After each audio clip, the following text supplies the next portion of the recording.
Hey guys, how's it going? Just killing some time right now.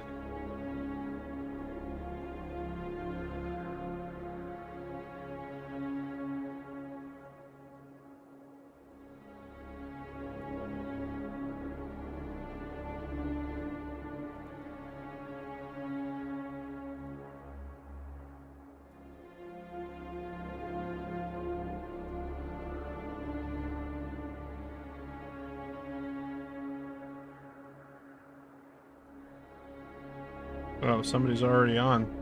Guess I'm not going to sleep yet. Fucking none. You don't have to stay up for my ass, man. It's one of the things I always wonder. There's always a bunch of people that listen to my shit that are from European countries or otherwise, and I have absolutely no way of compensating for any of that, to be honest. What the fuck? Where's my grayscale? It's too bright. It's this shit. There we go. That's how I like it.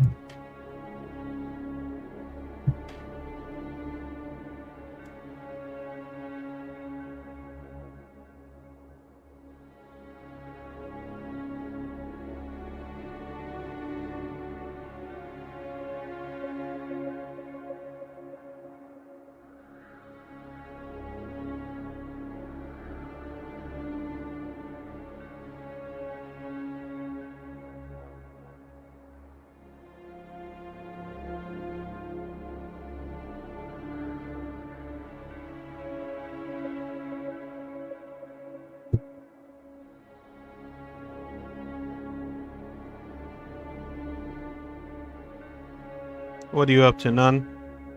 You were gonna go to sleep? Is that your original plan?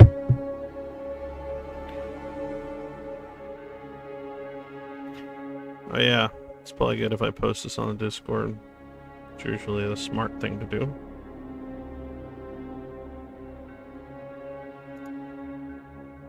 I'm a bit out of sorts, to be honest. I'll be alright. Nothing this old schizoid can't survive. Just, it's having a rough time of it.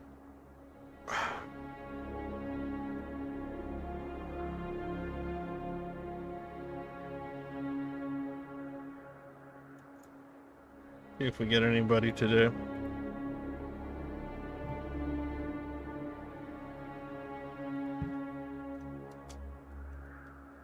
Just gonna be streaming for like an hour and a half. Short one today.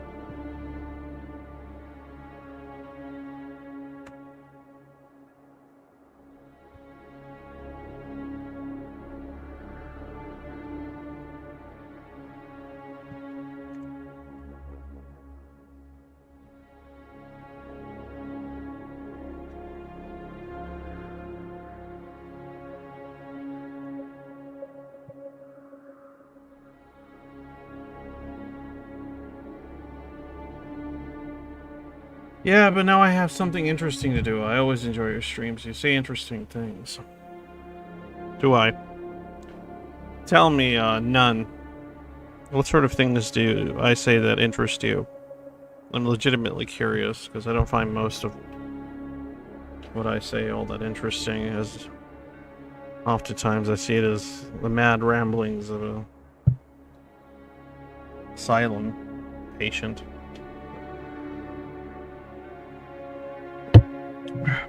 What would you say is interesting about what I have to say? Curious what you consider to be interesting. I notified on the Discord, so we'll probably get a couple people jump on. I don't know. This isn't the usual time I do this. Usually I do it a bit earlier, a couple hours earlier.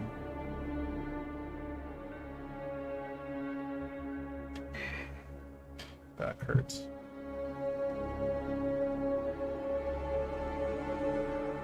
Fucking camera. I don't know how to feel about this thing. Hey, E-Man. You're always here for these, aren't you, E-Man? It's cool, man.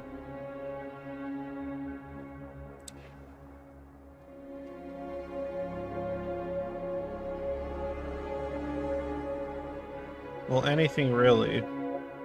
I won't meet someone like you anytime soon. Your perception globally interests me.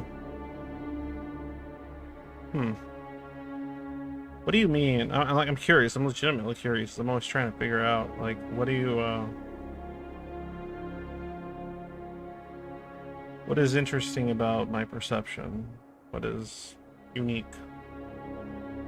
I haven't even really gone all in most of the time. So, what is it about? What is it about my perception that hair's always in the way? I mean, it's in the way, but like it gets caught in the goddamn headphones, getting in the way. Whatever. Anyway, what about my perception is interesting or unique that a neurotypical individual's perception? I guess. I don't know.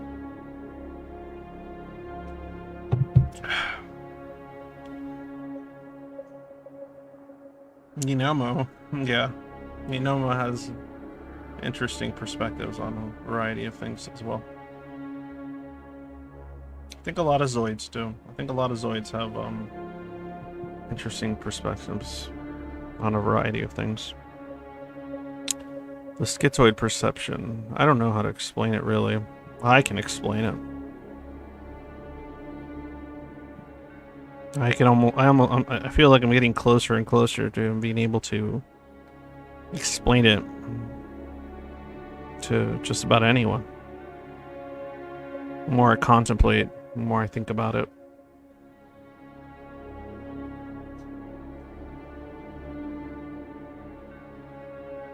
The thinking itself is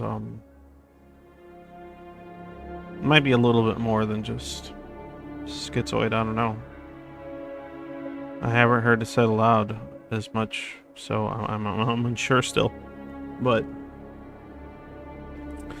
the perception itself should be fairly familiar to most of you. I would say so. Do tell me if the music's too loud. That's the last thing I want.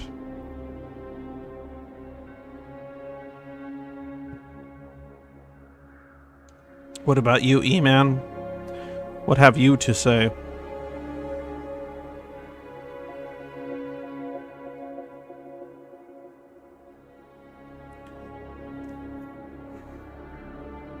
I'm also a little bit inebriated, not much, just a little bit.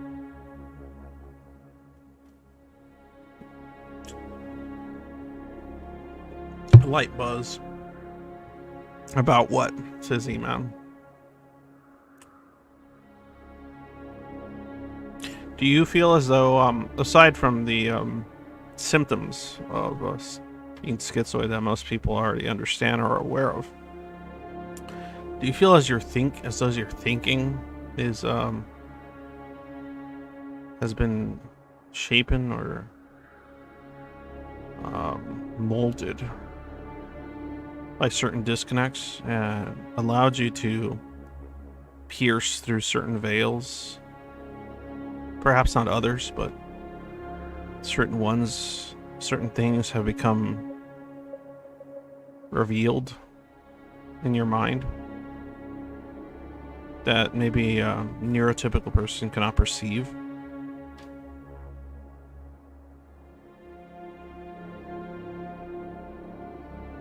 Well, not even just a neurotypical person, a person that isn't probably cluster A. We're considered the madmen of the bunch. Cluster A,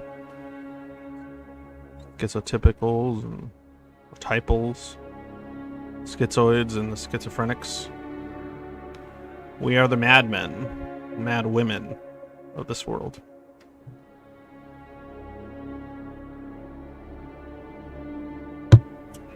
That is what we are. That is what we are known as. The eccentrics, the aberrant, the unique. not necessarily in a hooray sort of celebratable way.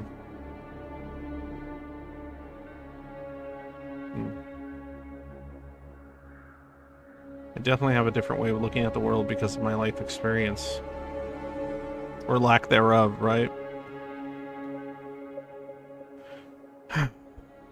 It's odd. It really is odd.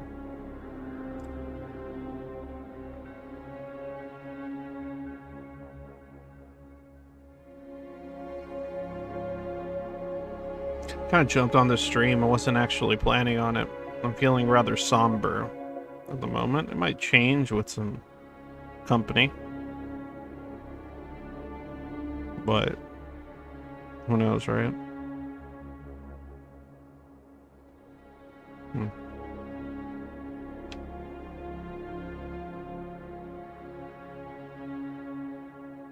me change this music. It's a little bit too much.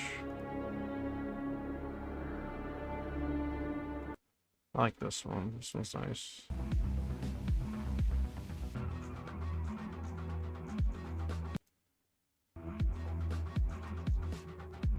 This one's relaxing. I like this one.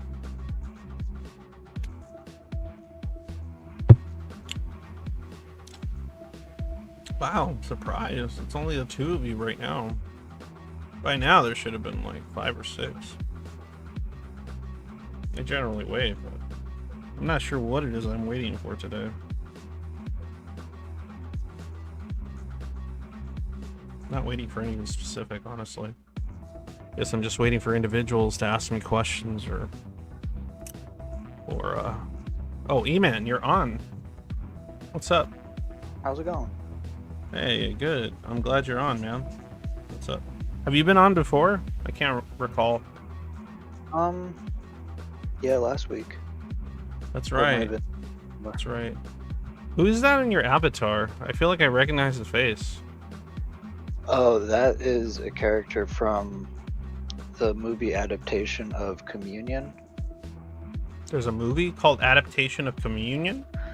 So there's a book called Communion, and this is from the movie that they made from it.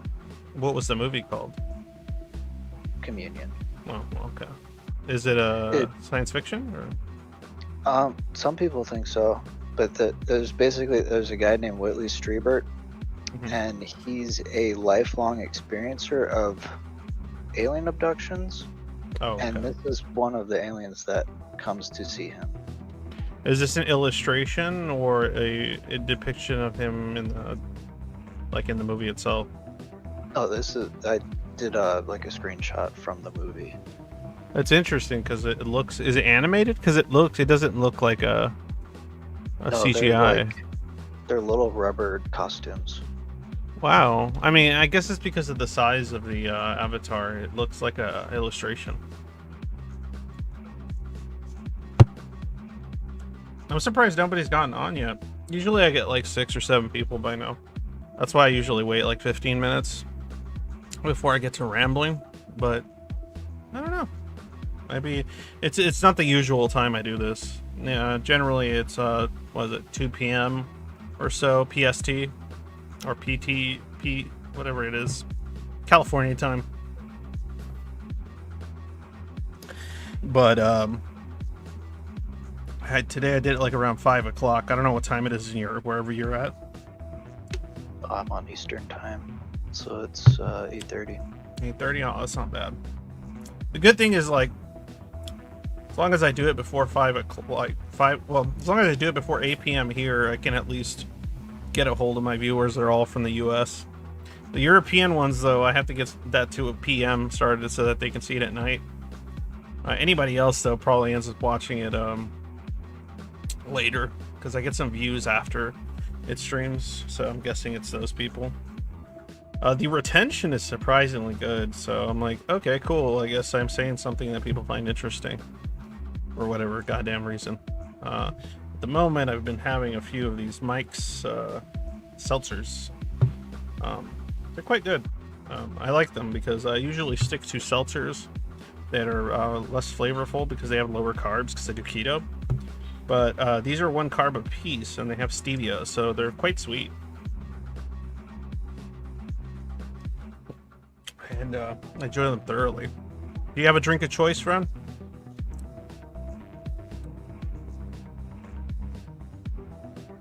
No, I generally don't drink. Oh, okay. That's fine. I don't care. But is that just a choice, or? It's mostly a choice, but it's like I've had some bad experiences in the past with just people drinking in general, so Oh, got it. it's like if I start to drink, it's kind of like I'm not having a good time I'm anymore. guessing there's some alcoholism in the fam. Not in like my actual family, but it's just like past relationships and people I've known. That's cool, man. No It's- need to they've divulge. had problems, so Yeah, I get you. Yeah, man, I was just feeling it's so weird, like when you're talking to a schizoid, and you're I don't remember, are you self or diagnosed, self-diagnosed? so I don't have an official diagnosis, but with all of the other things that I've had go on, I have had like therapists and psychologists say like, yeah, you have some definite tendencies, but they've never Yeah. done an actual like in-depth. Yeah, analysis of your that particular PD and how it associates to. I'm guessing, Yeah, considering you've been watching my streams and stuff, you find some of the subjects relatable. Yeah. So, did you know what I was talking about when I mentioned on the thing, like the thinking, like how isolating it could be?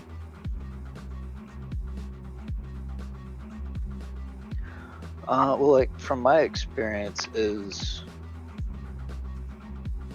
like growing up and just how everything was, it kind of put me into certain like mind states where I had to like come up with my own adaptations, and a lot of it tends to skew towards what a schizoid is called,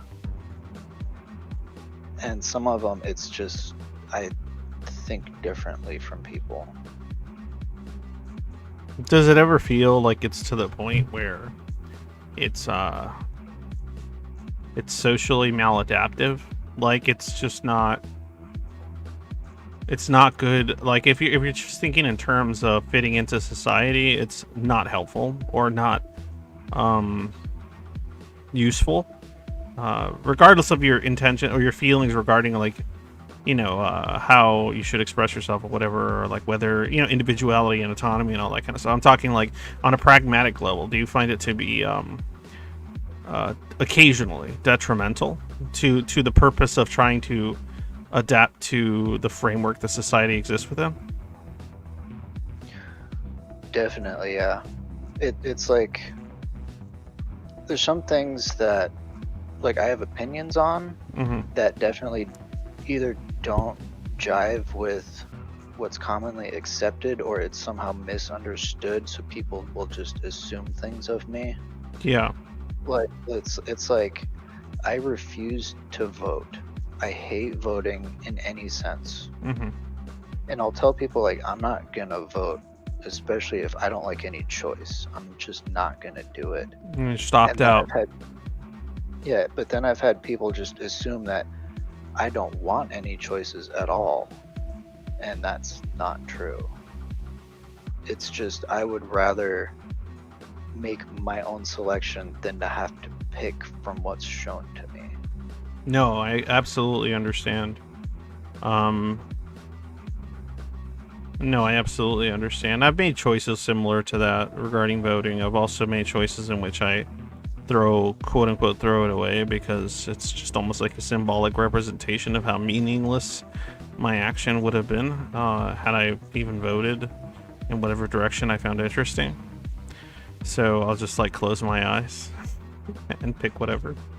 And because it's just so, it feels as if you live under a cognitive sort of societal framework that just doesn't make any sense to you half the time, and that the choices seem they don't seem any more arbitrary or less so than if you were to just throw darts, at least in your mind. Hi, Yeah. Magenta. How's it going? Welcome. Hey, I'm okay. How are you? Same shit, you know. I'm actually like not. I don't know, man. I'm doing kind of not good. I'm good, but like not that bad. But I just felt like, you know, occasionally, like I felt like it would be good for me to do it on a live stream, like talk when I'm not quite as like excitable as I tend to be. Because oftentimes when I'm more excitable, and I don't, it's not really for the matter of the channel or anything. It's more like I just want to show a side of myself that's not the usual one that maybe is seen on the streams. Generally, I'm more like, you know, talkative and kind of quirkier, I guess, and more humor driven. And right now I just don't feel that way at all, and I just kind of wanted some to express that, as well as find some comfort in streaming while talking to some of you Zoids and stuff. But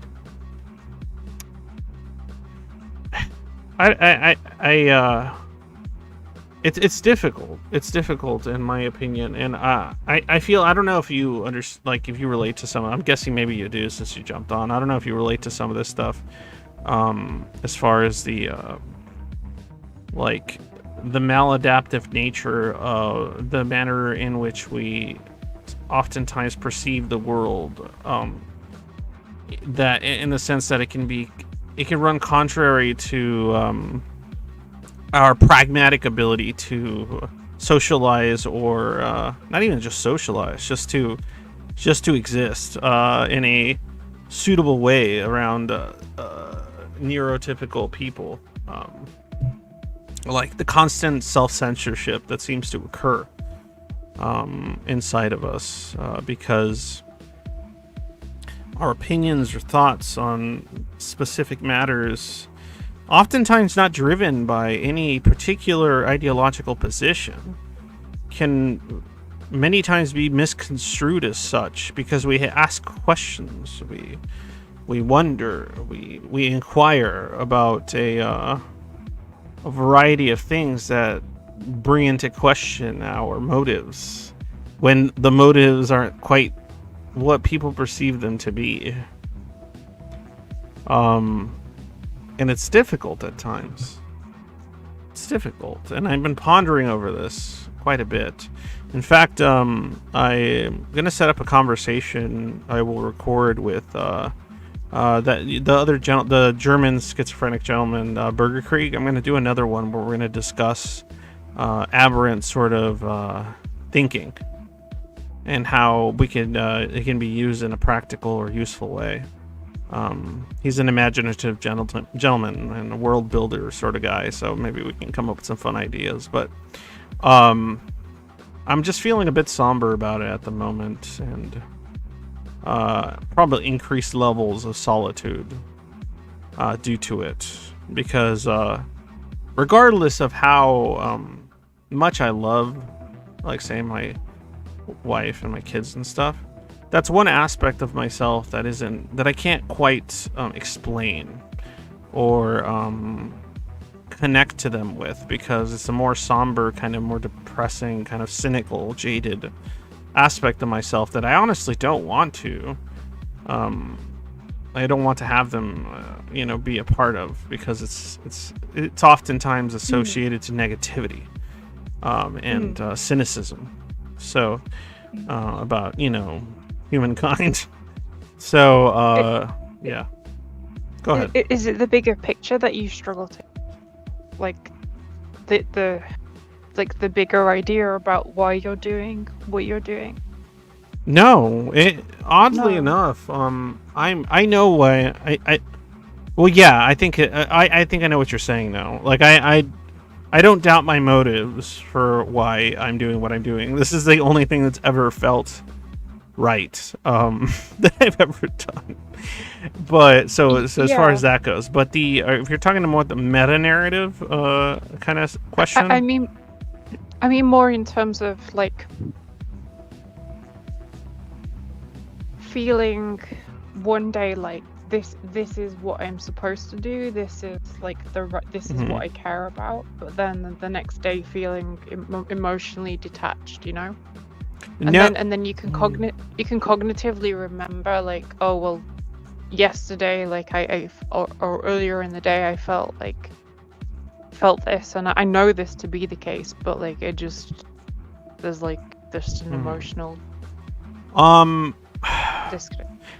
I think it definitely entails partially that, but I'm more talking about the isolation and solitude one feels when interacting with a world that doesn't seem to want to hear you, because you have things to say or perspectives or questions that you want to ask that don't quite fall in line, not even just with current, established paradigms of thought. It goes beyond that. It's just it oftentimes these things run contrary to what human beings generally gravitate or are motivated by. And so you have these questions in which you ask why some of these motives exist and whether they should be questioning those very motives, those very aspects of human identity, and so on and so forth. And it gets difficult because you perceive the world in a way that is incongruent with the average individual. And so it makes you feel like a madman or a woman or what have you. It makes you feel like an insane person. And honestly, it's only when I talk to you guys that I feel much less so insane. Because I figure unless I'm surrounded by other insane people, which is just as fine with me, I feel less of a solitude, more solace when I have others listening to me that aren't. Is that because you feel like you're helping and making a difference? No. No. Sorry, I mean, I'm maybe really misunderstanding. No, I think you might be. No, it has nothing to do with the with this. It has to do with the rest of the world I inhabit. Less so with the project I'm doing or these communications with you guys. More to do with how I interact with the world around me and how I perceive it, and how a lot of the things that motivate the average person are very confusing. They don't make sense to me, as you can understand that part. But it almost feels as if your thinking isn't functioning as it will, I guess, was maybe evolutionarily intended, and so it makes you feel as if you're nuts because of the way you think about things. And then when you try to express the way you think about things, you're met with confused gazes or offense or a variety of responses that are generally negative. And on top of that, so thus it makes you feel as though you'd prefer to avoid communicating those thoughts with others, because were you to do so, you would receive the usual negative, negative or confused or perplexed or sympathetic responses. Does that make sense? Yeah, I think I understand a bit better what you mean now. So yeah, so I was talking about it last stream where, like, I had like two people jump off. They were like, "Fuck this! It's getting too abstract and weird." But I had a situation, like, especially at the uni. I had a situation in which, I would be surrounded by other people, and we'd be discussing a book, and that was the whole point. Like when you do graduate, especially, you sit around a circle and you discuss a book, and then you discuss every aspect of the book, but within the context of your field, usually, right? And so you're supposed to use a culmination of your knowledge in that particular field and kind of connect things together to the book itself, and then so on, right? But when I would attempt to do this, I would start making connections between my field as well as a variety of others, as well as philosophical questions, as well as all sorts of different directions, right? And when I have those kind of conversations with a lot of you guys, you seem to be able to keep up and kind of like flow with me, right? You don't have any. It doesn't seem like you guys have too much difficulty with the topic becoming more malleable, and then finding the manner in which some of those things connect, and then follow me through it. But when I would be in a situation with, I guess, what would be generally neurotypical people having the conversation about the book, I would go off in directions that, like, my professor or other people around me would look at me like, wait, what? Like, you lost us. Yeah. Like, wait, where are you? I know what you mean. Where are you right now? Like, or they would say, oh, that's a bit too cynical. Or they would say, well, that might be a little too abstract. Or you're thinking about it in a way that's bringing to question the very paradigm of our field, our study. Like, or you're asking a question that is highly volatile or hostile or controversial or whatever. It's usually met with some form of a negative response, and it's discouraging, it's frustrating, it's angering, it's alienating, and even more so on top of the fact that you don't like. That's my point. I think is that I feel like I already, like the schizoid, I already feel the emotional and social disconnect, right? But when my rambling and so on goes a little bit more bananas, I guess, for lack of a better word, I tend to feel intellectually disconnected as well from others, and it's depressing. Do you think it's because do you think it's because like the neurotypical folk or like people out in the world, they're more in tune with like the like hive mind or like the shared consciousness like of normie people, you know, like there's a certain narrative that they go along with, and I almost feel like because we isolate, we aren't as like plugged into that, you know, so like we can think about different ideas. It's social in a way, so it's like it's like social intelligence, right? Or I don't think it's so much like a social intelligence thing. I think it's more like a schizoid property is to be introspective, to sit there and look at these things over and over and over again, whereas a more neurotypical person is like given a rigid structure where it's you can go in this path and you just kind of shout the same message, so they're just reinforcing what they've already built on. Well, oftentimes though, is it even even when they think they're being divergent, or when they think they're actually like, you know, going off on the unbeaten path or whatever, like it's still very limited to the directions they could take it in, and that's what's so strange, because it even feels like when they try to divert, they're still on a very specific set of parameters that I don't feel as beholden to. Does that make sense? Yeah, it's not that they're diverging from their path, it's they're going in the same direction, they're just walking 2 feet to the other side. Yeah, that's what I mean.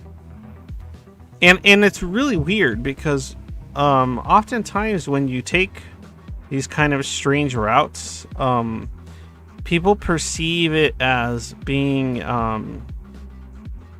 like like morally questionable or ethically questionable, but oftentimes, like, because that's the thing, I have very strict, not a, okay, maybe that's a weird term, but I have a very specific set of ethics, and I guess what would be, and I am aware of my moral intuitions, right?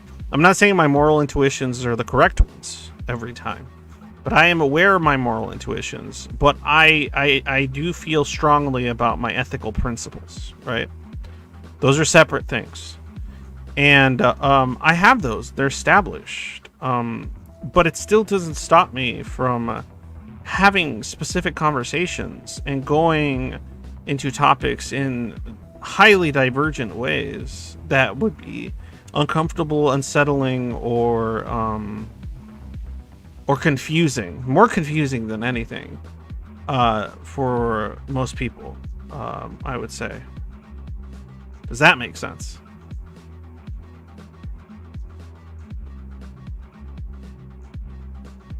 Oh no. Yeah, that makes sense. I was just wondering if yeah, I would just, yeah, I paused because I thought I were interrupting. No, you're fine. No, I just, because that's the thing. I feel like I constantly have to say it. Not around you guys as much at all, but I feel like in general, when I let my brain loose, I feel like I always have to say, like, am I making sense? Am I making sense? Would I just say make sense? So, do you know Deleuze and Guattari?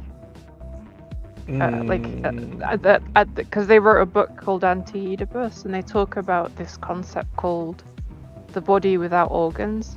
Mm-hmm. And I haven't read the whole book because it's quite dense, but what I took from that specific idea is kind of similar to what you're talking about. Okay. This idea that, like, the from what I understand, like, the body without organs is the place that you go to when you are making decisions in the moment. So, like, so the exact moment in which, like, you're making a decision, there's not, like, you're, like, outside of yourself almost, like, you're just stripping yourself of, like, all of this internal structure, you know? Mm-hmm. But I think with schizoids, they tend to do that a lot more. Like, schizophrenia is, like, the extreme of that, where, like, you just have no internal structure, you know? There's no...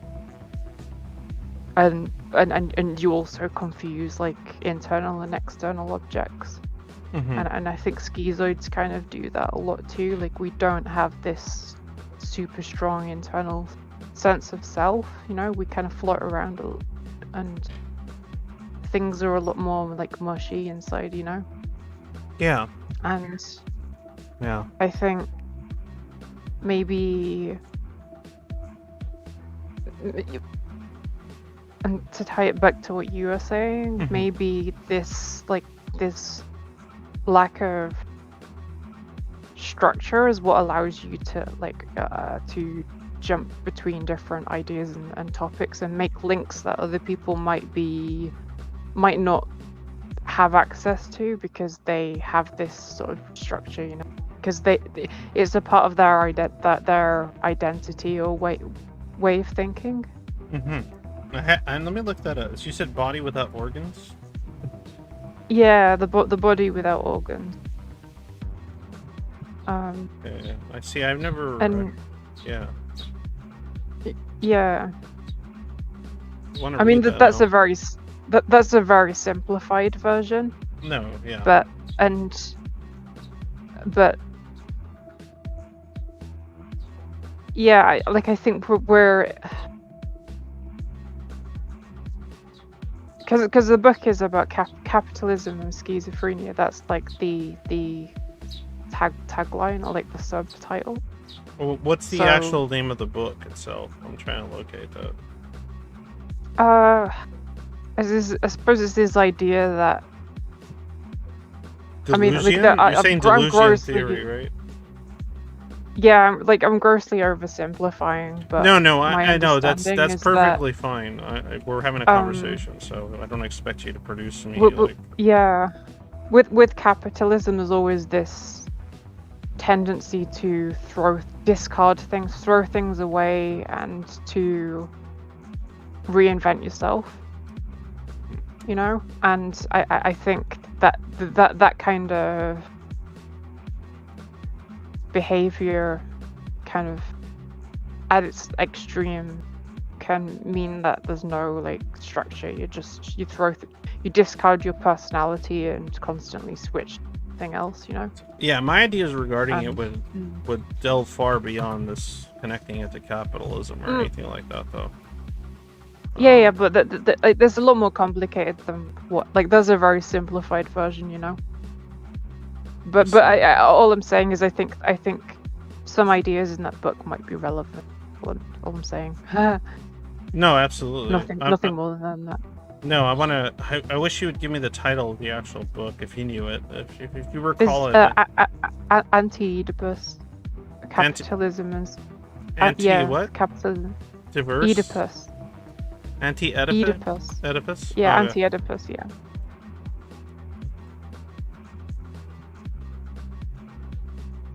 Well, actually, you know what? If you ever find a link to it, just send it to me. I can't seem to locate it quickly. I can find it now. Yeah. A link would be interesting. Like, I like to take those ideas beyond, like, you know, like say, you know, because it has capitalism involved. So, like, I'm sure there's some kind of interesting stuff in there. But, like, I like to pick apart some of the ideas in there because, like, because even when I read like books on theory, I find oftentimes like that the people who produce these books like are stuck in similar traps, the way I perceive them at least. And so like I find them to be stuck in specific paradigms of their time period, and that oftentimes it's a fairly modern book. It was written in the 70s, I think. That's what I mean. So like it's a 70s perspective, and like okay, this is kind of what I guess what I'm trying to explain as well is that like I feel like some of my thinking and the thinking of other people I've spoken to with similar kind of thinking, it might expand, or because of what you mentioned, the isolation and so the disconnect from kind of paradigm specific thinking, that disconnect can cause you to think in ways that that allow you to perceive past structures and paradigm, and so then because of that you produce these interesting results, and oftentimes authors or professors and scholars that produce new theories, they get close. They get very close to something, and then they're trapped within the bubble of their time period. Because regardless of their interesting thinking, they might still be somewhat trapped within that paradigm connection, that sort of time period based societal existence, motivated or molded by those things that the schizoid might not be as easily molded by. Do you know what I mean? And so then oftentimes I feel like I can read these books and then I'll find tidbits of how this person in particular like broke out to a certain degree out of that mold, and they found something interesting, unique. I don't know. Do you think it's because schizoids maybe like we don't want to fall into these things, like we just like no, we want to exist separate, you know? I think it significantly yes. I was especially early on in life. I would say that when we were less aware of our nature, then yes, absolutely, it's more driven by a kind of intuitiveness that's similar to the intuitiveness of a schizoid person, but in the direction of not allowing ourselves to connect to a societal or like a societal existential sort of thinking or framework. Yeah, I would say initially yes. And then when the rationale pertaining to those choices kicks in and the intellectualization, then oftentimes it'll lead you down certain paths, right, that are highly divergent for that very reason. And but then as self-awareness grows, you then realize the magnitude as well as the magnitude of those choices and some of that thinking. You can't take it back. It's like as often as it's used as cliche as hell as it is, it's a Pandora's box of sorts. You created and established connections and thought patterns that can no longer be reverted because of perhaps this unintentional path of disconnect.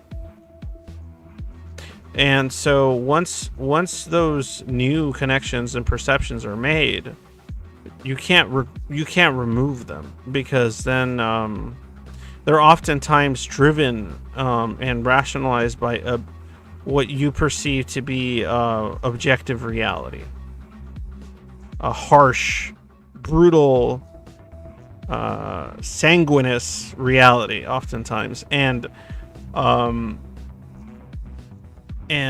regardless of how well you treat your negative symptoms, perhaps, those realities that you've discovered, that you've tasted, cannot be reverted. At least not with the help of delusion and self-abandonment. But at that point, especially once you're older, you can't do those things anymore. I can't self-delude anymore as easily as maybe I could in my early 20s. It's sobering and disconcerting, to say the least.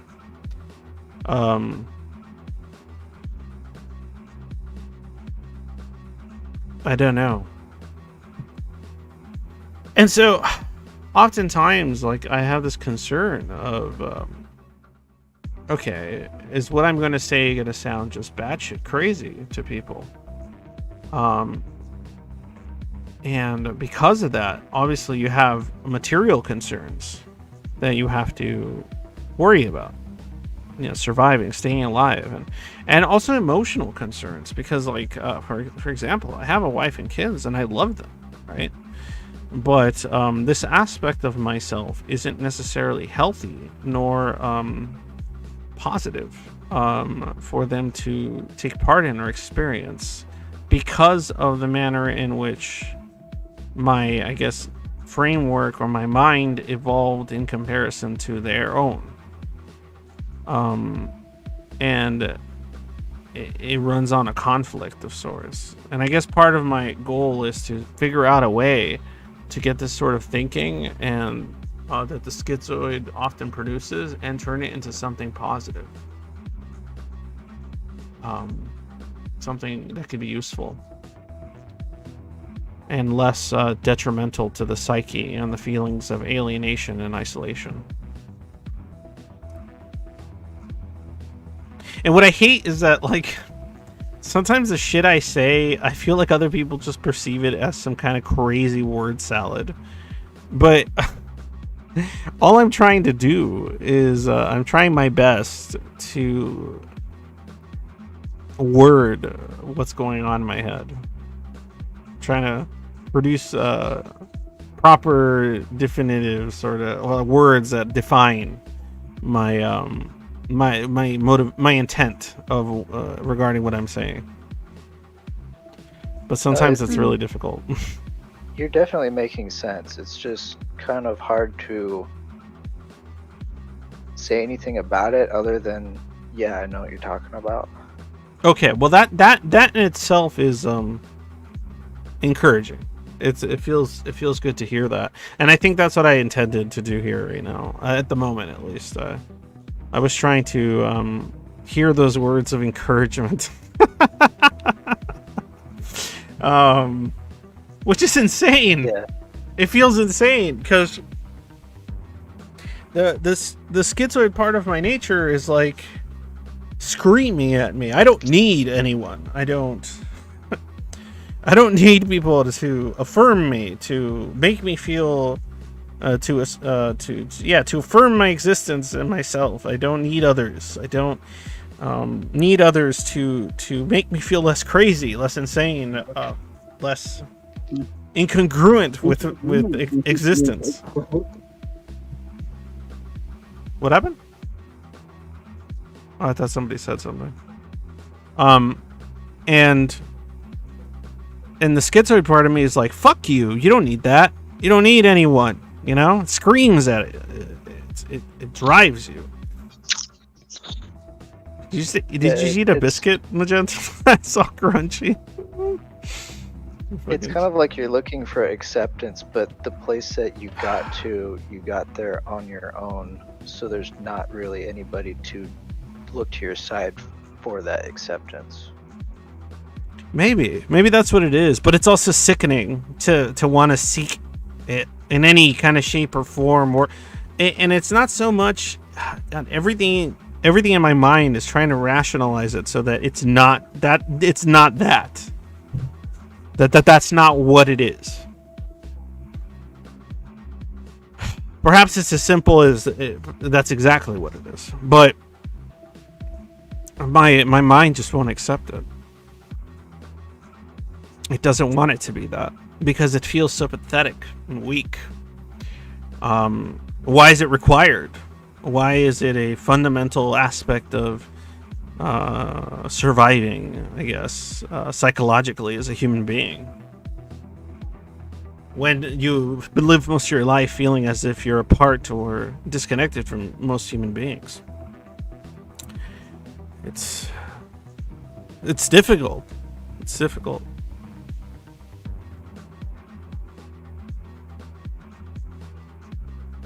You know what's interesting is it's hilarious, man. Like every time I do a fucking stream, like I usually have like 12, 13, 14 people. One time I'm going off the fucking rails. Fucking nobody's showing. So fucking weird. It's funny to me because like it's just funny. It doesn't matter really. But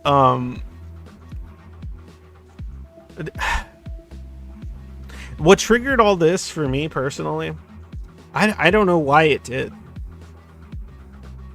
I have no idea why. Maybe you guys could explain to me perhaps why this thing that was said that I heard triggered this reaction from me to get particularly like distressed or uncomfortable or depressed or whatever you want to call it. I was watching earlier today. I was watching this other YouTuber's videos. She's a small tuber, but I'm small too. But they posted a video. They're on my server. They're called. Their name is Amy. Have you've spoken to her, right, Magenta or E-Man or anybody, or you've seen her on the server? I've definitely seen her videos show up in my recommended. Yeah, Amy. Her channel's called Internet Kindness. And she posted a video recently. It was like her second or third video. It's like the most recent one in which she talks about feeling like the problems that come with dealing with what she perceives as being highly schizoid traits and experiences. And she's reading I can't even recollect what she was reading right now, but that's not the point though. The point is at one part of her video, and I sent her a message about this. I wish she was here so that she can jump on and elaborate maybe further on it, but I got to set up a conversation with her too. She said something that just hit me like a fucking sack of bricks, like, and that doesn't usually happen to me. And she was discussing the idea of creating a external persona on like with makeup and colors and hair and all that kind of sort of stuff. Because obviously, if you've seen her stuff, she's got like blue hair and rhinestones and makeup that's very eccentric and so on and so forth. Eye contacts, everything, right? And you know, when I would watch her other stuff, I would think like, oh, okay, she has like an interesting look or aesthetic that she likes or whatever, right? She has like this aesthetic that she enjoys, right? I don't think twice about it. Right? I'm just like, oh, okay, cool. But she said something that, like I said, it was difficult to listen to. What she said was, this is me attempting to have a personality. She said, this is me pretending that I exist. Because she pretense that with saying that, like, most people think that you get blue hair and things like that for attention. But in her case, she explains that it's not attention she's seeking. It's validation of her existence. Of her having some kind of personality. And to say that was such a naked and raw thing to say, especially on a recording. And I felt it through the fucking screen. And I don't normally... Because after she said that, she had this kind of deadlight stare in her eyes. She stopped talking for like a good 15 seconds maybe, and she was just pondering and staring into the camera and just pondering until she kind of snapped herself out of wherever her mind was drifting to, whatever terrible or uncomfortable place it was going. And you can see it. I can see it. I saw her and I could feel it. And I don't normally emotionally sympathize or empathize with other strangers. She's a stranger to me. I don't know her that well. I talked to her like once. And I generally feel disconnected from strangers. And I was able to feel, I guess, what would be the equivalent of a emotional empathy. And it felt like someone dropped a fucking bowling ball on my crotch. And I didn't like it. I didn't like it, but also was kind of glad I was able to even do it. But it made me feel just really weird. Really uncomfortable. I don't know, I've had periods in my life where I kind of was like that. Like, I'd say 10 years ago, just out of the blue, I just decided to give myself a mohawk. Not because I wanted attention, not because I wanted to be seen as like some kind of crazy punk guy. It's just, that's what I wanted. It was almost like you were screaming out, I exist.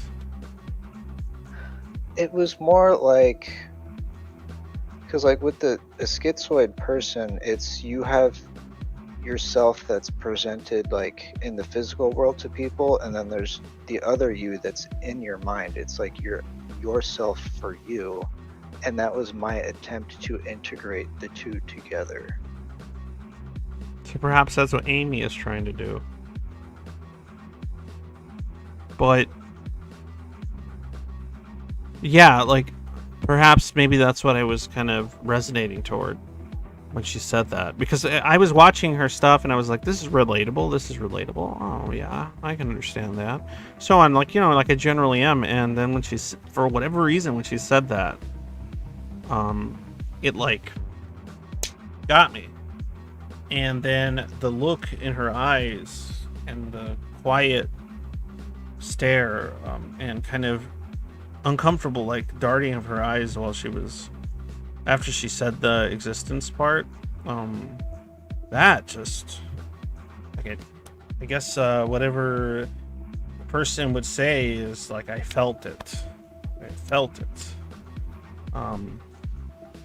That's a very unique and very existentially uncomfortable experience for me. I don't feel things like that from strangers. The only time I've ever felt those sort of things from a external source outside of my like wife and kids and like maybe like a few very close people in my life to a degree, is maybe with characters in a narrative that I was able to, rarely, but feel through by proxy, right? But it's also tied into the internal because it was via my interpretation of the story or the narrative or the character being conceived of, and not necessarily intention of the author. But in the case of when Amy said she is the author of her story, and she said something, and she is her very character, and then I felt it, and it was existentially just distressful. I don't know.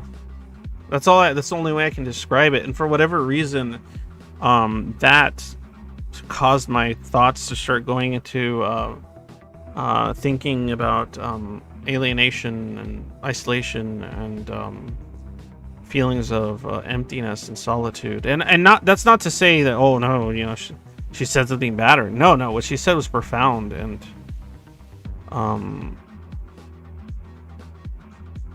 and there was, like, you could tell there was no intent and this pure sincerity, and there was no intent in her words when she said it to produce a result in someone. Like, it wasn't like somebody doing something to appeal to you emotionally. You get me? Which doesn't work for me and doesn't work for most Zoids. She like said something that was just in there, and it was just presented, and it was sincere, and I don't know why. I don't know why I had that effect on me.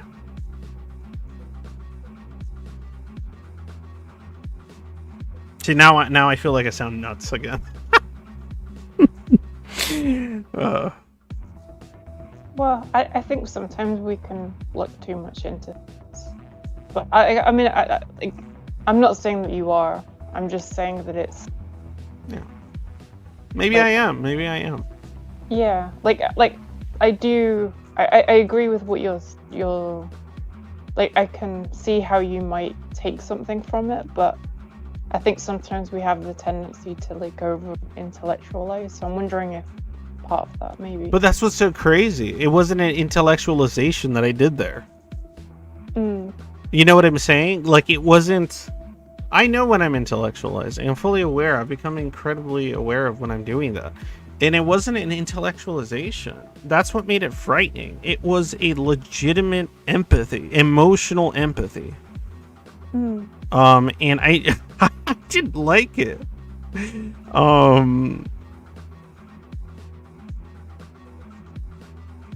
It felt like somebody... It didn't feel intrusive. It felt like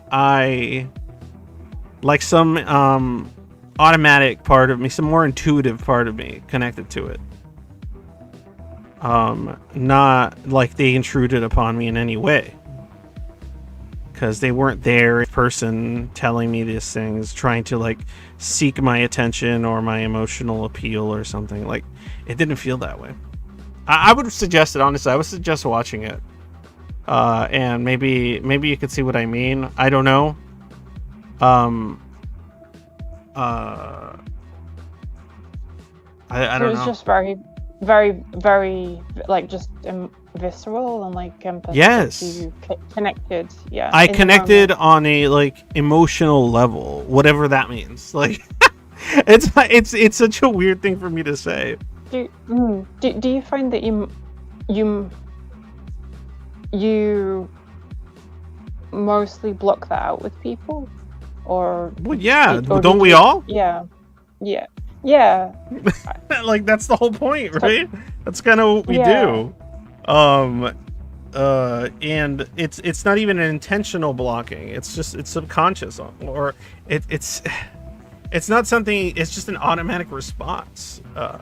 It's not something that I actively consciously think like, oh, they're saying something that might connect to me in some intuitive way, so I must now put up a barrier and deflect. Like, it's just what you do. It's second nature to the schizoid.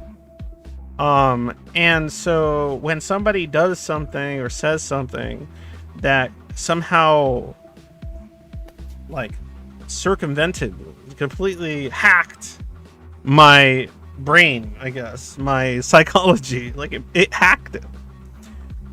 but it felt less like they were intrusive. It felt less like hacking and more like I intentionally opened like up my firewall. Or automatically, not intentionally, automatic. Something caused, like they had the key. You get me? They had a key. It wasn't that they breached it in any way. Like someone gave them a password. Someone gave them the key. Someone gave them the code they needed to get past my firewall. Does that make sense? Like the difference? Like my alarms didn't go off. Like breach, you know, because usually when someone's trying to breach the firewall, like I guess my mental firewall, my responses are intellectualizations, defense mechanisms, things like that, dismissal, and so on and so forth, right? But when I guess that part of the video did it, it was like they had a network. Like firewall, fucking, like I don't know the computer terms. You would know better, but they had a way of getting in. That wasn't a hacking of sorts.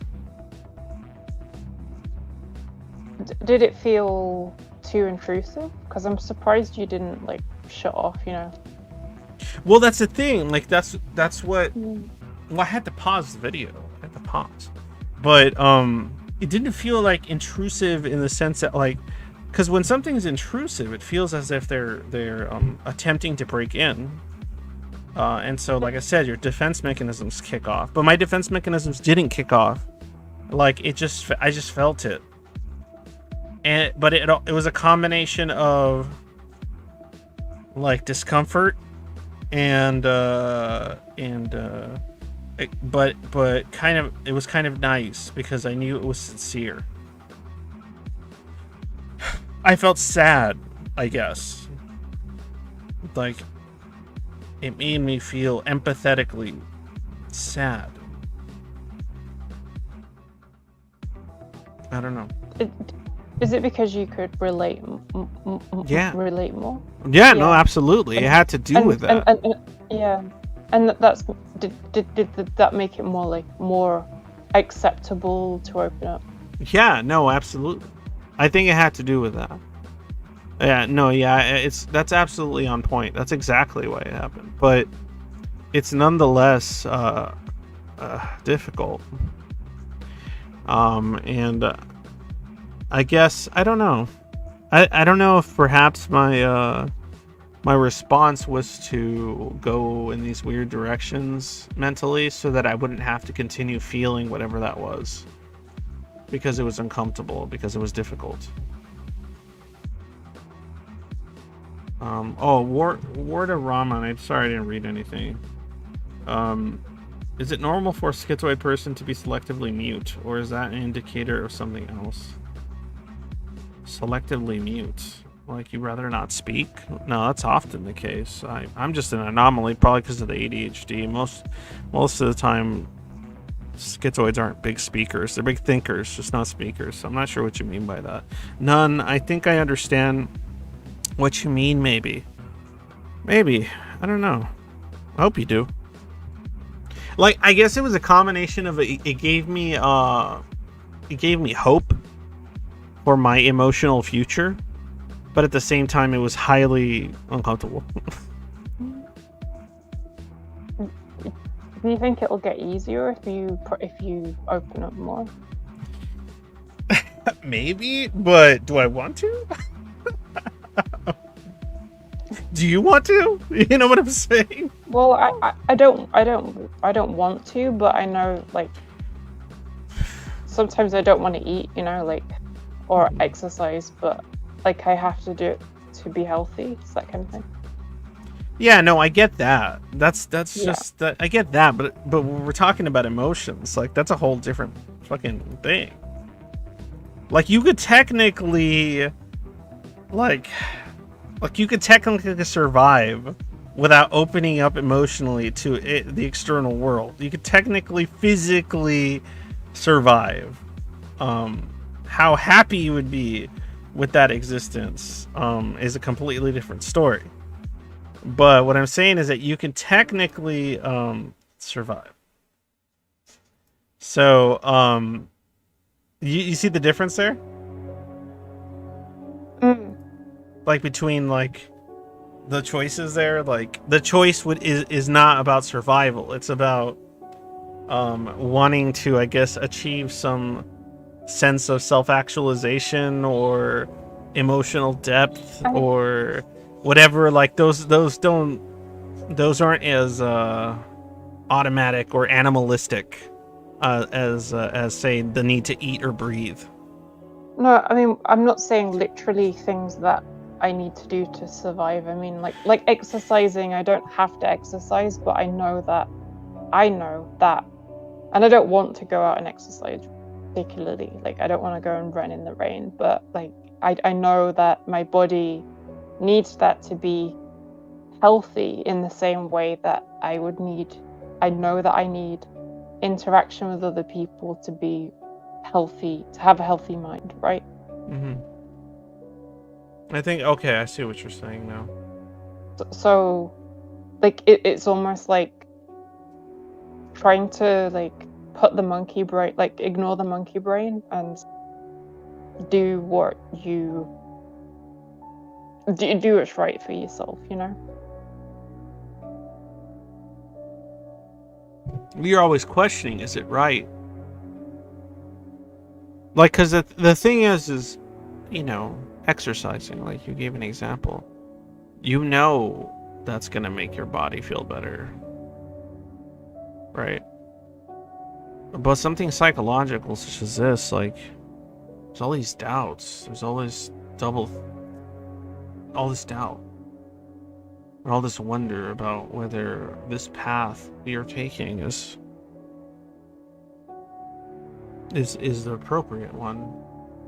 And some like the most reasonable aspects of me are screaming yes, yes it is. But the PD is screaming no, no it's not. Does that make sense? Yeah. I guess I'm just wondering if, and I do apologize because I'm kind of tired, so I'm not like I might not be all Magenta, there. you never need to apologize to me. But I guess I'm wondering if the answer is simpler than what we actually think, you know? Like maybe we need to connect with other people and find safety, but do it in a gradual way, you know, so that we can slowly reconnect with people that Yeah. are No, yeah, see the reasonable part of me, like I said, the rational part of me is agreeing with that absolutely 100%. That's not the difficulty. You get me? Even the even the intellectual part of me is agreeing with that. That's why I'm doing this is why I'm doing any of this. Because I agree with that. But the PD or whatever else is going on is just telling me not to. It's telling me it won't work. It's telling me it's useless. It's trash. You won't succeed.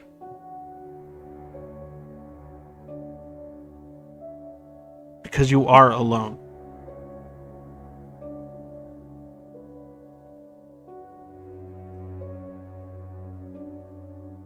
But you know you're not though, right? Like you've got supportive people here. No, I mean I get that, but you know what I'm saying. Yeah. Like you know you're not alone. Like on a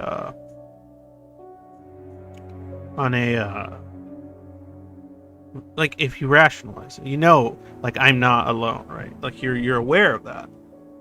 Because there are other people that think like me to a certain degree and so on, but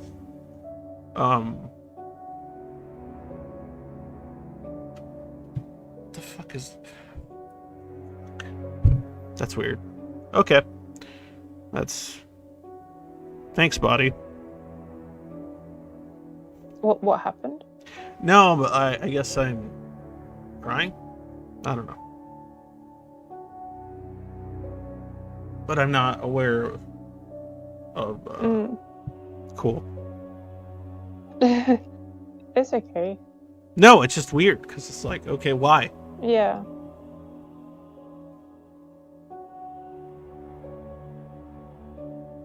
Like Sometimes it's. there's I feel no like reason.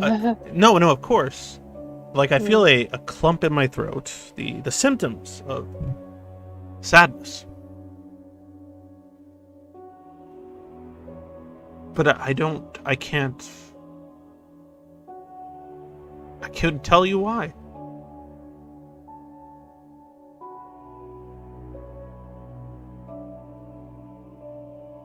Just a million thoughts running through my head.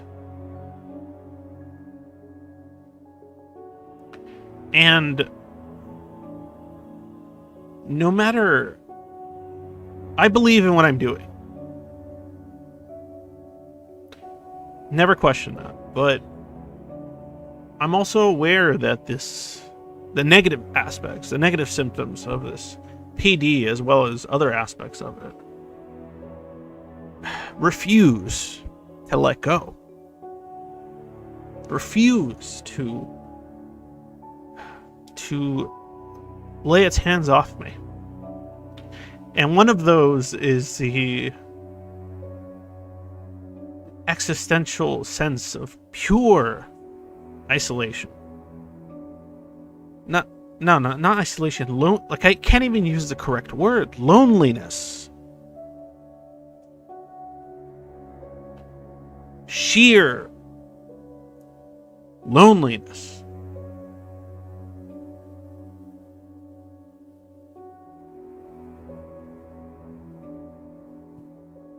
It's not isolation. I want isolation. I want to be alone. 95% of the time. I want just my wife and my kids to be in my life. And maybe one or two individuals. At most. But as like a need, I guess, a personal need. But still, there's this like loneliness that cannot be fulfilled via those means alone. A sense of purpose, and that sense of purpose, being connected in some intangible regard to other sentient beings. See, I wouldn't even care if they were human. Were I to meet extraterrestrial life, that would be more suitable to relating to. And that would be just as fine. I don't need it to be a human being. It could be spiritual or demonic. A fae person. Like, I don't care. Fucking leprechauns. Like, a fucking dragon. Like, I don't care what shape it takes, what form, or what dimension it exists within. It's irrelevant.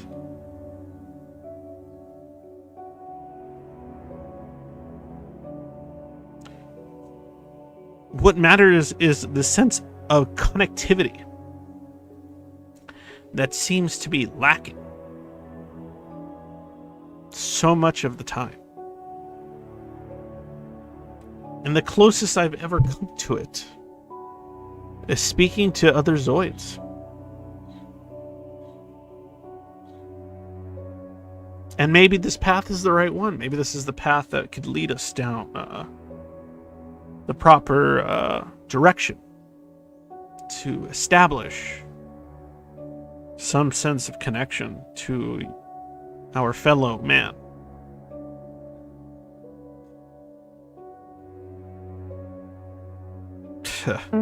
I turned this shit depressing. Process. Huh? I think it's just a gradual process, and I think, connecting.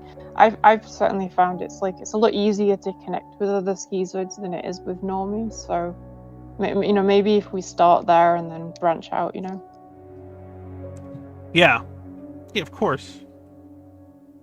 And my goal is to, over time, I don't, obviously, I'm not prone to megalomania. Uh, it's more like I want to help.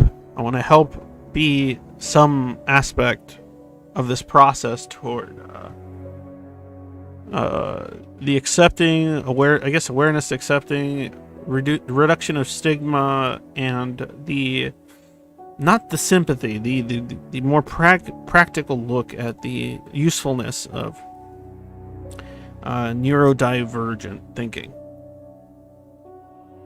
so that if more of us were to be seen as practical in combination or useful to the meta, in combination with finding people like ourselves to relate to, then we can finally self-actualize, feel free.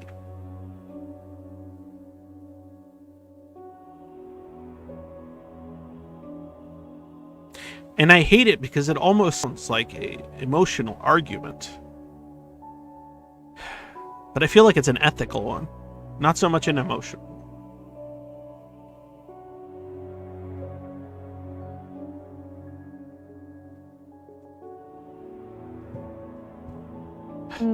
I don't know what to say from here. I've got kind of too heavy.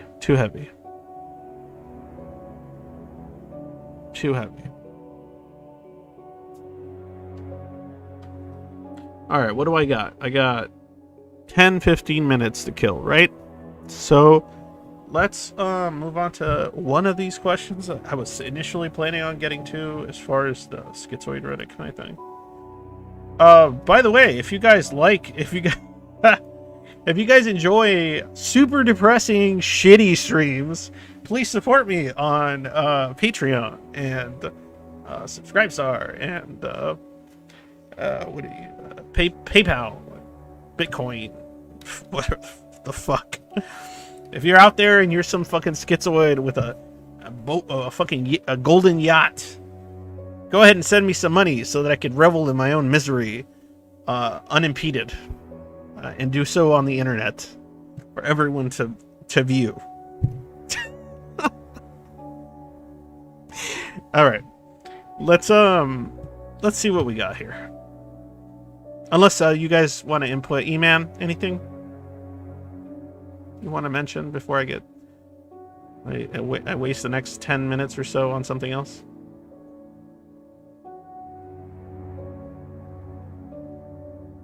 No? Okay.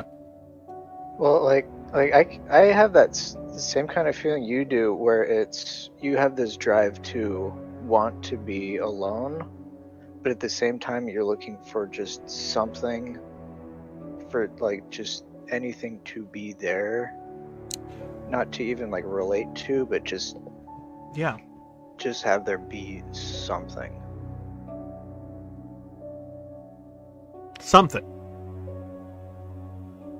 As opposed to nothing. Yeah. Absolutely. Okay. Let me see. Oh, okay. So the first one right on here, so we can get off topic here. Let's see here. How to deal with sexual frustration as a schizoid. So I just got out of a relationship with a guy who made me actually enjoy intimacy for the first time. After 3 years living together, never spending more than a few days apart, I got used to having sex regularly. It's only been 1 week since I left him, and I'm so I'm so horny. It's making me crazy. I absolutely dread the idea of making a Tinder profile and meeting someone from the start all over again. Has anyone ever been in a similar situation? How do you fulfill your sexual needs when you're so adverse to socializing? Masturbation isn't enough for me, by the way. Oh man. Let's see here. Yeah, that's a heavy question too, because what comes to mind is, well, is any kind of like, say you don't want a relationship, right? You're not seeking for a relationship, but you still have these needs, right? That you want met.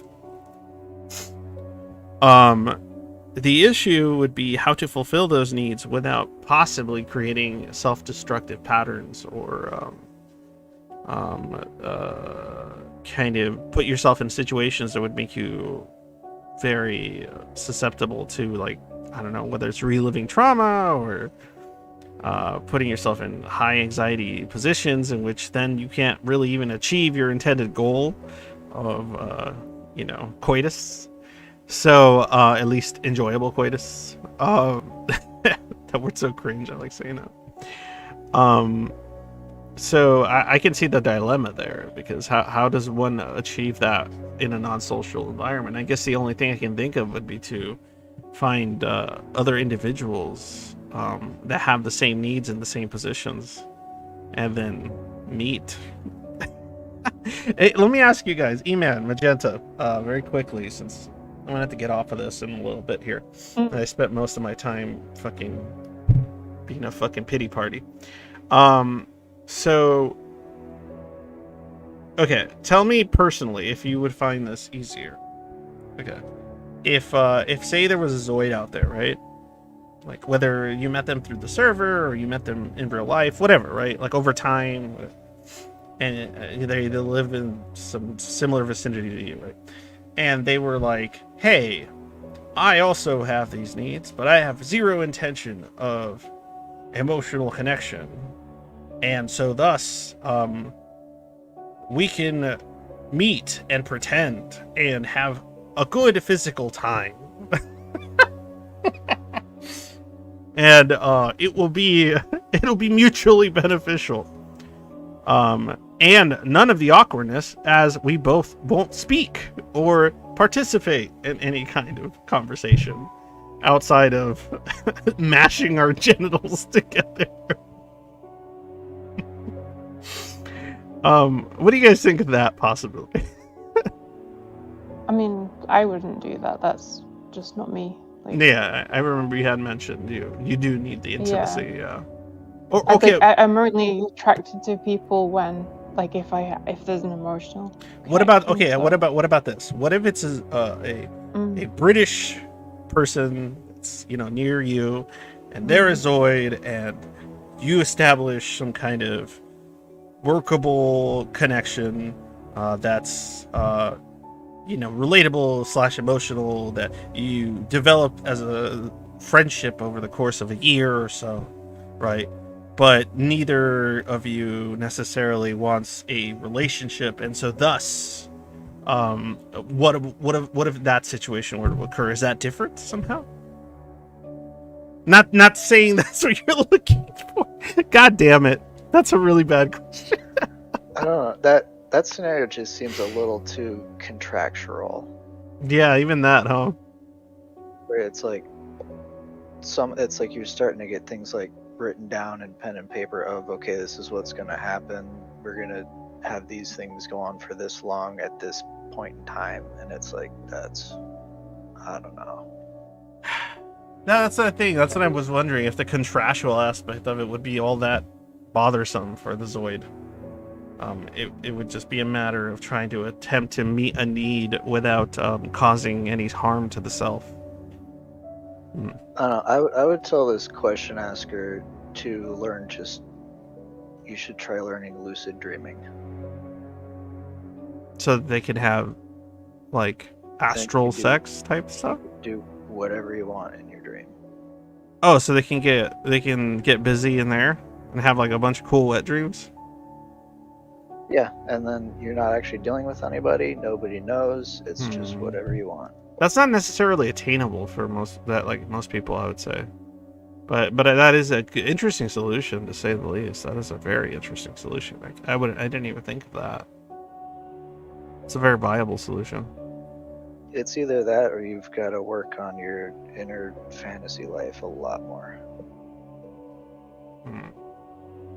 The only thing I can think of is if both individuals are very into kink, and then they could establish parameters that are actually revolving around that kink itself, and so that they can physically gratify one another without too much within the realm of the kink, in order to avoid any kind of social awkwardness or discomfort. That's the only thing I can think of that would function well on the material plane, not on the dreamscape, if you will.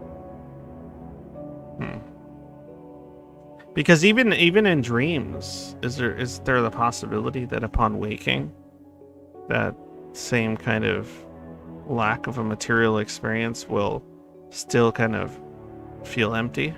Maybe. I don't know. Maybe. I think I'm gonna duck out now. Oh no, I'm sorry. I'm sorry if it had to do with the questions and stuff. Oh, it's okay. I'm just tired. That's Oh, okay, all. good. Yeah, you Not said you were tired earlier. Okay, good. I Yeah. wasn't trying to pry or do anything. I was just having fun. You know me. All right. Got it. All right. Okay. Later on.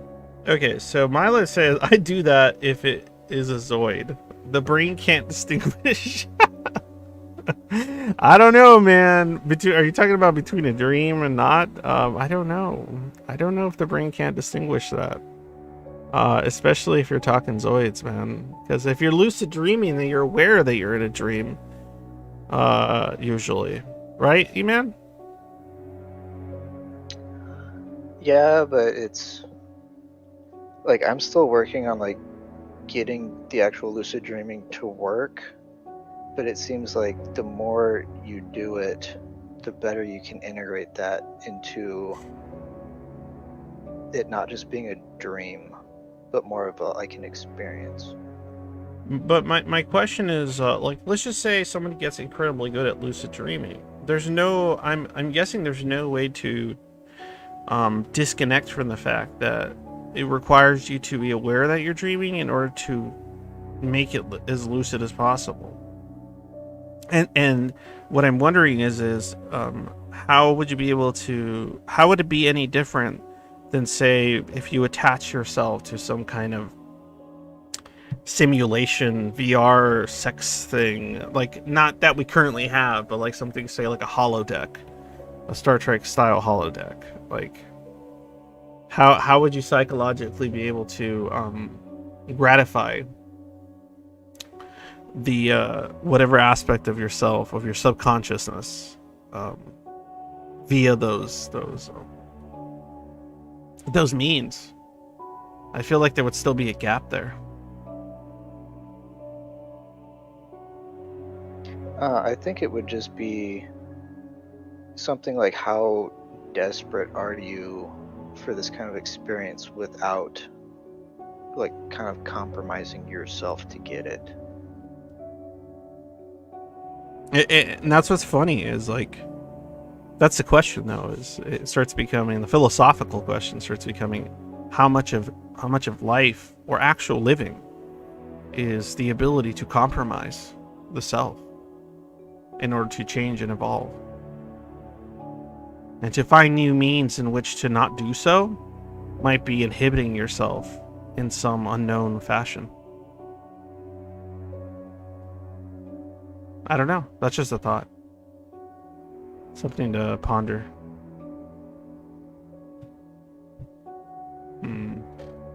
But then again, I'm always questioning my motivations and my choices. I'm always trying to wonder, like, why am I doing this? Why am I making this choice? Why am I avoiding this or that? Well, let's see what else we got on here. One more. We got time for it, I think. Let's see here. Recent event. Off-topic zombie invasion. What the fuck?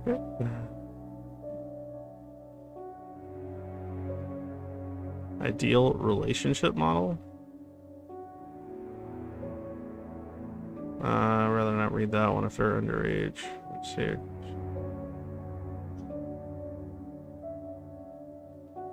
Oh, this is interesting. Let's do this one. Sudden reality detachment episode out of nowhere. I am so frustrated. I am not diagnosed with schizoid personality. Right now, I'm technically diagnosed with BT, but it primarily consists of RAD and SPD issues. I had started Wellbutrin and Lamictal, and everything was good. It sounds so dumb for the first time in so long, if not ever. I finally felt pleasure. I could tolerate socializing. I felt pleasure when eating and being productive. Then around the end of March, it's just fucking stopped. The last 2 months, or what I assume to be 2 months, I'm not really sure. The reality detachment had been awful. I just kept telling myself it was a bad week, or maybe chronic fatigue flared up. But it's been 2 months. I've upped the meds, nothing. I'm not depressed. I just can't stop regressing into my head. It's like real life provides literally no enjoyment. Why would I stay? Only now I cannot break out of it. My very father, who I have not seen in almost 2 years, I have a very odd relationship with, stemming from emotional neglect of absence. I'm not surprised. Comes into a town Wednesday, something I remembered yesterday. All I can think of is, holy fuck, could there be a worse time? My sleep is so fucked up. I'll fall asleep at 5 a.m., wake up the next day at 5 p.m., then spend over 24 hours awake. Today I finally just broke down crying because I have to confront real life and in extremely emotionally charged real life situations and social settings, and I'm just so overwhelmed. All I can think is, oh my god, what if I never feel that feeling I had in March again? And that idea makes it so much harder not to maladaptive daydream, hyperfixate on fantasy stuff, to just postpone real life and all this fucking shit going on.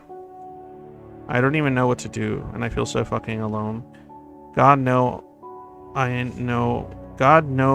know understands, and knowing that makes me not even want to bring it up with my few friends because I don't have the energy to explain the nuances of stuff like this to someone with effective and cognitive empathy, socialization, behavior, reward capabilities, and also have feelings. I cannot run social feelings.exe. Like, this is just this, but that means I also will continue to fall deeper in. God, I'm so fucking frustrated. If achieving that feeling, pleasure, reward for normal things is something that I will never achieve again, all I can think is how much I wish I had never gotten a taste of it in the first place. Big fucking moods. It sounds like their meds stopped working for them, and so that they need to possibly look for a different medication. No, yeah, well, yeah, that's absolutely the case, and so it's unfortunate. There's situations in which oftentimes you'll get a really positive result from a certain type of medication, and then it just fucking fizzles out very quickly. I often wonder why that happens. And I can only imagine how difficult that would be to Well, those feel it. medications they listed those are definitely serotonin messing Uptake kind of inhibitors. meds. I don't know if those are exactly inhibitors, but they definitely mess with your serotonin, and so it could be that when they started it, they got a kick of it real hard, and then their body adjusted. Yeah, adjusted back to fucking nothing again.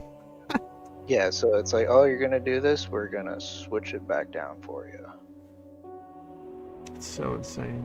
It's so insane that the mind or the brain and your body will do this in a attempt to stabilize and almost protect you from whatever threats existed and whatever trauma was caused, and thus causes you further trauma in doing so. It shows you how flawed the human mind and the human body is, as far as adapting to psychological factors, right? As opposed to just physical ones. Yeah. Well, it's like when it comes to like depression and that kind of thing, I think that there's two kinds. There's one where it's really based on a long-lasting, like your situations and your point of view, and the other kind where it's just kind of like a temporary chemical thing.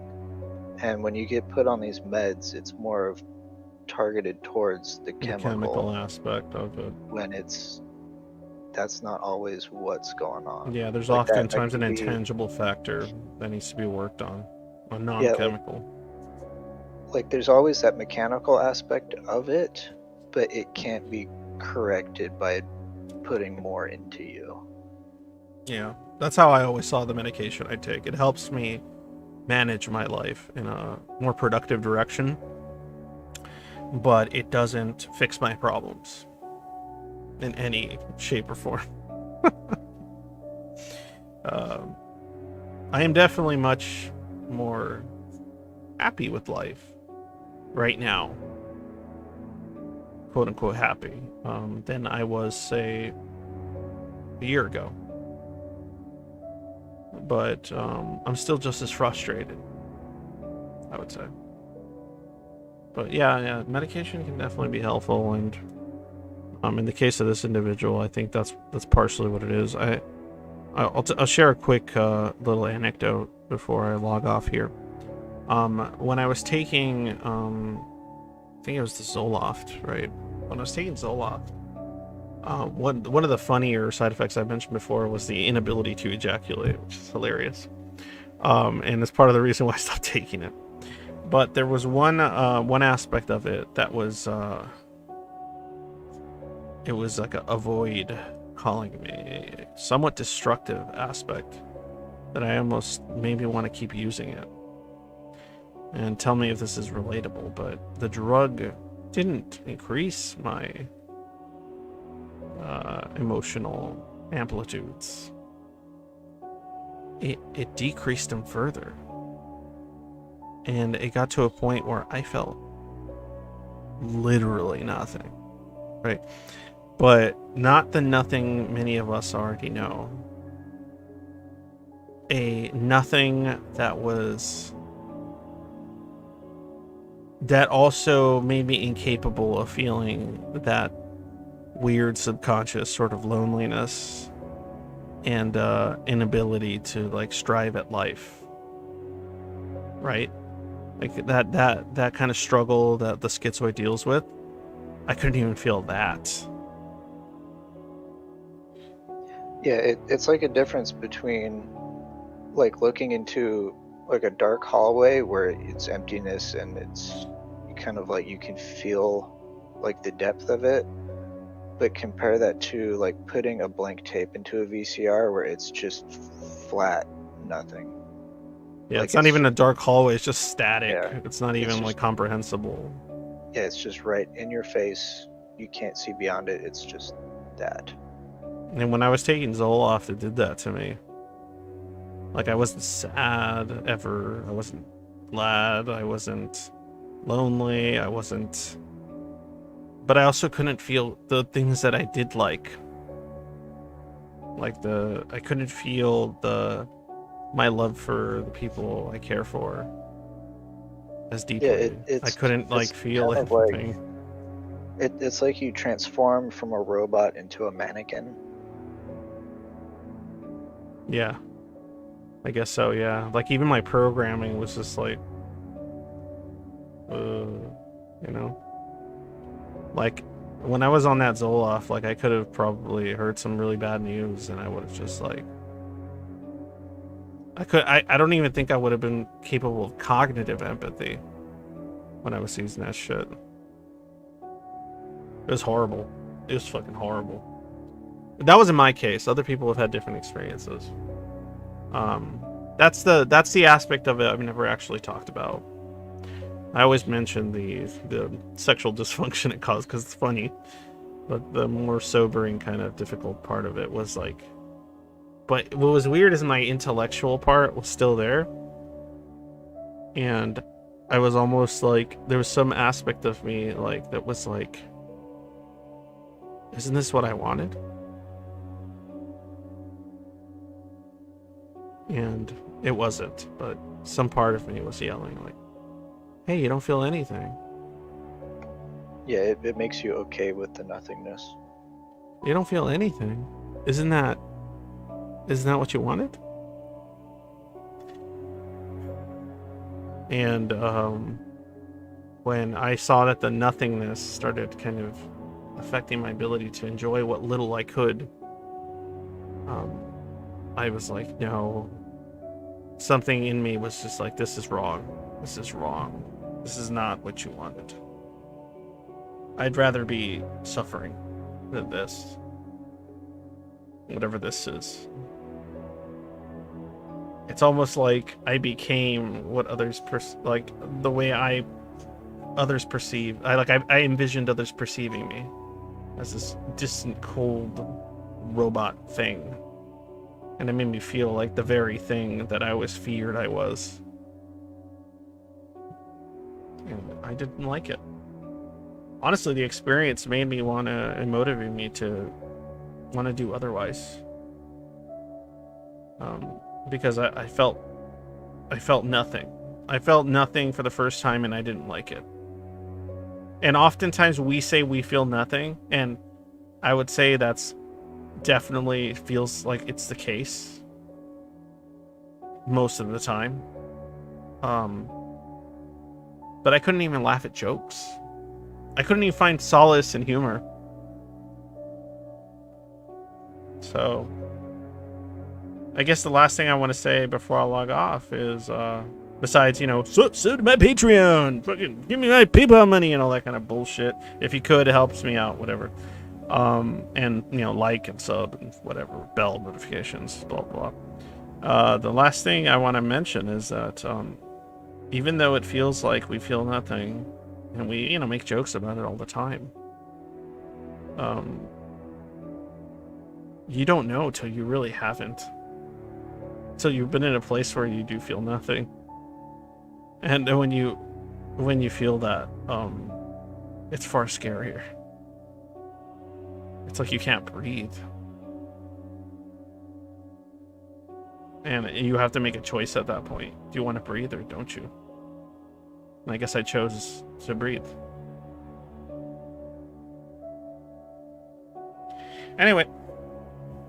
Thanks, guys, for showing up. Thanks, E-Man, for coming. Thank you, Magenta, if you're still out there. If you're not, thank you anyway for showing up. And Amy, if you haven't listened to this, please contact me. We'll set something up. I definitely want to do some kind of conversation, and figure something out for that. And hopefully sometime in the upcoming next week at some point we can you guys can see some uploads for me. I know I haven't been uploading like my regular rambling kind of stuff. I'll do that more. It's just the live streams have been kind of really helpful, and I've been enjoying them, honestly, these conversations. Thanks a lot, guys.